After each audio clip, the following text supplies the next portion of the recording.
যখন এসেছে সবাই বলেছে গুরুচাঁদ ঠাকুর কি কি দেখেছো? বলছে বাবা যদি অঞ্জলি দেওয়া হয় একমাত্র পাওয়া হবে। কেন করেছে? শুধু আমাদের শিক্ষা দেওয়ার জন্য। মতুয়ারা হচ্ছে একানিষ্ঠ। শ্রীকৃষ্ণ গীতায় বলেছে দেখো তোমাদের জন্য আমি এসেছি, তোমরা আমাকে ডাকো, আমাকে ভজন করো, যা চাওয়ার আমার কাছে চাও আমি দেব। কিন্তু আমরা তো তা করি, আমরা নানান পুজো মন্ত্র নানান কিছু করি। স্বয়ং সেই শ্রীকৃষ্ণকে যদি ডাকি কৃষ্ণ দয়াময় আমার কাছে আসবে না।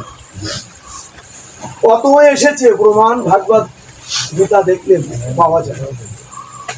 আমার হরি ঠাকুর বলছে তুমি যা কিছু করো তুমি আমাকে নিত্য। মতুয়াদের অন্য কোনো পূজা মন্ত্র নাই, নিত্য শ্রী হরির পূজা দেওয়া, তাই তো নিত্য শ্রী হরির পূজা হয়।